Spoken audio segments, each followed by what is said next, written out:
Sekur provides secure data, including messaging, email, and it's very unique in terms of all the tech platforms out there. And with me is the CEO, Alain Ghiai, to explain what Sekur does. And I really wanted to talk to you today about these messaging apps, because there's so many of them, and they are showing signs of getting hacked into. Now, a couple of years ago, it was like, some of these are safe, but it turns out they're really not that safe. Telegram, Discord. Explain to me what you know and what makes these apps vulnerable.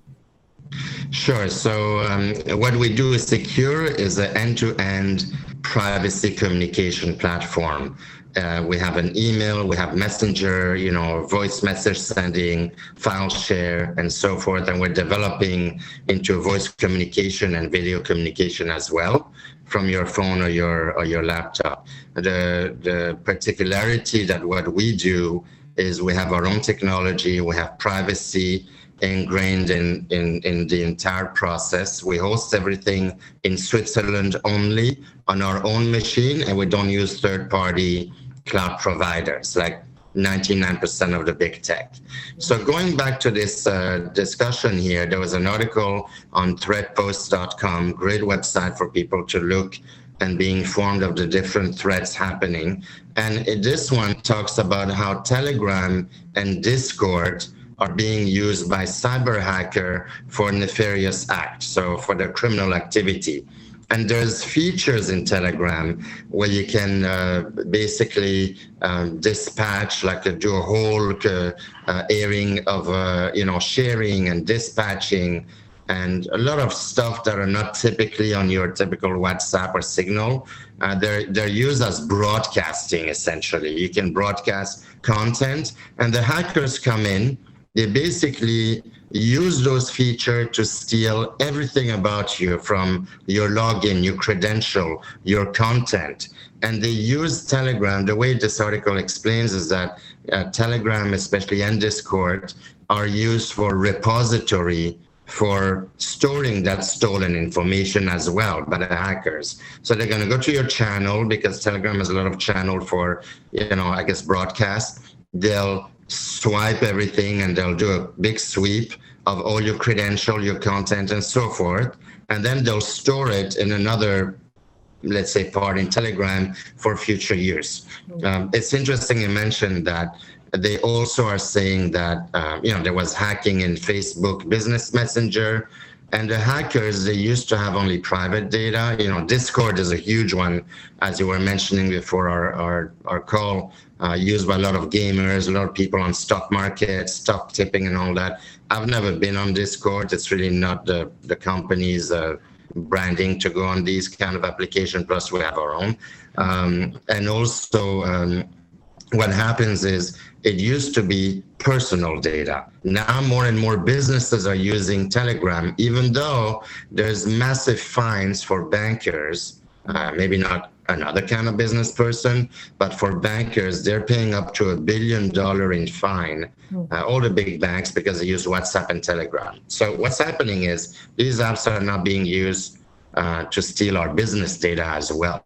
Wow. Right? So that's pretty intense. Well, and I've noticed on Telegram that sometimes I will get added to groups that I never agreed to. I'm like, how did I get in this group? And I'll delete it and everything, but it just seems like a strange, I feel like I should have the right to say whatever group I'm in. Absolutely. Somebody will come, and I call it bullying, kind of. It's the form of I'm going to put you in this group whether you want it or not. Talking about bullying, I was thinking the other day, because it's going to be back to school.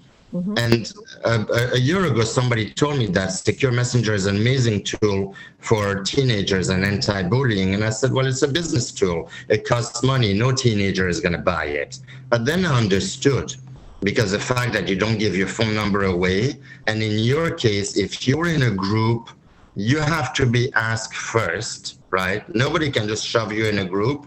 your first ask, and then you can leave that group. But if somebody puts you in a group, it will only be within your contact on Sekur. So an outsider can't know your phone number and suddenly bully you into things, sending you stuff, shoving you into some group that you don't want to be. So there's an element of protection in our system as well. One more thing about Telegram, a shareholder sent me 5 minutes ago out of Germany that the German authorities now are asking Telegram for all the data of the criminals that they want.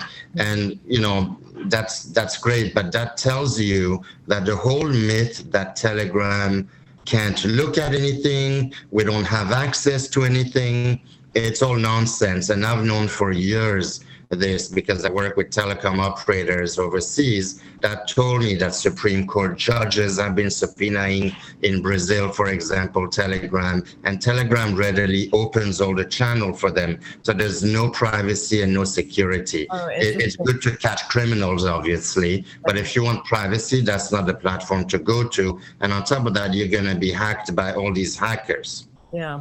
Well, that's interesting because when all the craziness was going on with the election in January 2020, a lot of people were moving to Telegram and they wanted to get on Twitter and Facebook and because they felt like it was more private, but I guess maybe not. Now we know more later. It's a complete myth. It may be better than Facebook, WhatsApp because they may not data mine and sell your data in real time, but there's no privacy. All right. And they have your phone number, and that's the bottom line, right? Yeah, you have your phone number, that's the bottom line. And there's a lot of hackers because, that if you use Telegram, you're categorized, unfortunately, as one of those, do no gooders. You're in that shady world, you have something to hide. It's unfortunate, but that's the branding of Telegram. Yeah. And that's where the hackers go to steal data as well. Interesting. Yeah, it's kind of gotten a reputation for anything goes, which is free speech, but it's tough. ISIS was using Telegram years ago. It was all over the French channel that ISIS was using Telegram, and and it's free. It's free, right? You can just create a Gmail and open an account with Telegram and have a SIM card that's temporary. Here's my phone number, here's my email. You can be anonymous like that to some degree and just use the thing for whatever you want. So it's a catastrophe that all these people, all these hackers and terrorists are using these free platforms. Yeah. Well, okay. Very interesting. So let's talk about Sekur. And I know you were spending this summer kind of working on your tech infrastructure. So tell me about that. Where are you with that? What can we expect this fall? Sure. So we're pretty excited because we're finally flushing out the little bugs of our Secure Mail application. So in the fall, we're launching Secure Mail for iOS, Android, and of course on the web, which is already functioning, but we're just finishing some debugging and just some new releases on our Android app. Very excited because people can use Secure Send feature now. We have also later in the fall, we're launching some enterprise versions of our mail and messenger.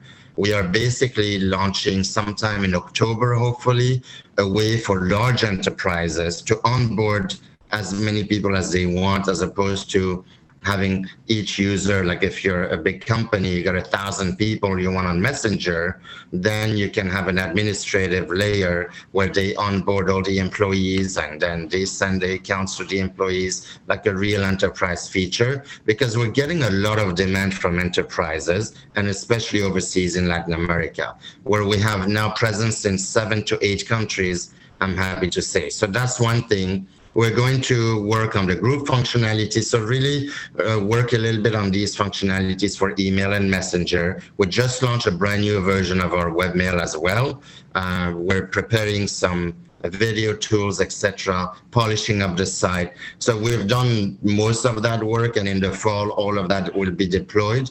We're also going to optimize our website for organic and paid search engine optimization. So we're going to move away from influencer type marketing and spending the money on our own site, because the return on investment is far greater, and we believe for Q1 we'll be very well prepared to have a very low cost of acquisition and a very robust optimization site to get small business and consumers. So we have quite a lot happening in the fall. We're going to talk more about it as we see each other as well. Definitely the email app is a big launch, big thing that people have been waiting. So that's sometime in September, we're going to have it fully launched. Well, that is coming up. And I know I'll see you this fall back in New York again. So I look forward to the updates.